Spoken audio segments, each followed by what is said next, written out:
తన భక్తులకు తోడై ఉండి ఆశీర్వదించే దేవదేవునికి స్తోత్రములు. ఇప్పుడు మనం చదువుకునే వాక్యం ఆదికాండం 38 అధ్యాయం 28 నుంచి 39 అధ్యాయం 6 వచనం వరకు. ఆమె ప్రసవించుచున్నప్పుడు ఒకడు తన చెయ్యి బయటికి చాచెను గనుక మంత్రసాని ఎర్రనూలు తీసి వాని చేతికి కట్టి ఇతడు మొదట బయటికి వచ్చానని చెప్పాను.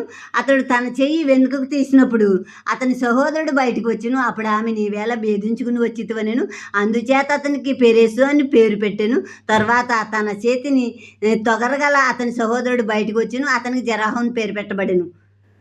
యేసేపును ఐగుప్తునకు తీసుకుని వచ్చినప్పుడు ఫరో యొక్క ఉద్యోగస్తుడును రాజ సంరక్షక సేనాధిపతియు నైన పోతీఫరు అన్న ఒక ఐగుప్తీయుడు అక్కడికి అతన్ని తీసుకుని వచ్చిన ఇస్మాయిల్ వద్ద అతన్ని కొనెను.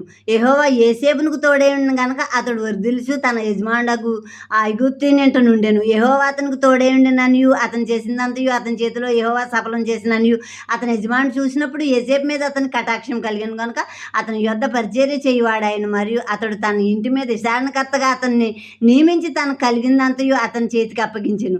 అతడు తన ఇంటి మీదను తనకు కలిగిన అంతటి మీదను అతని విచారణకర్తగా నియమించిన కాలం మొదలుకొని యెహోవా యేసేపు నిమిత్తం ఆ ఐగుప్తీయునింటిని ఆశీర్వదించెను. యెహోవా ఆశీర్వాదం ఇంట్లోనేమి పొలంలోనేమి అతనికి కలిగిన సమస్తం మీదను ఉండెను.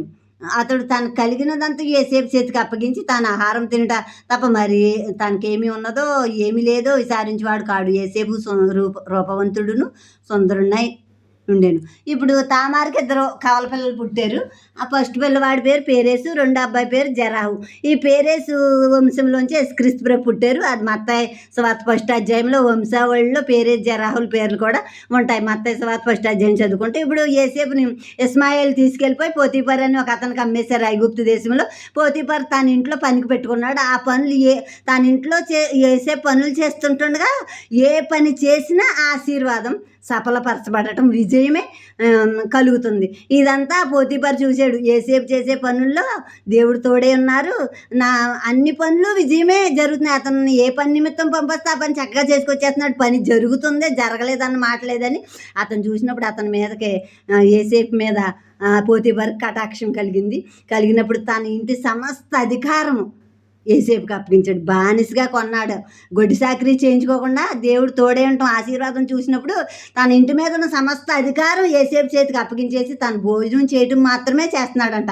మిగతా ఇంటి పనులు, బయట పొలం పనులు ఏ పనులు ఉన్నాయి అన్నీ నువ్వే చూసుకొని యేసేపుకి సమస్తం అప్పగించాడు. అలాగే ఈ ఆశీర్వాదాలు మన అందరికీ కావాలని మనం కోరుకుందాం. ఆమేన్.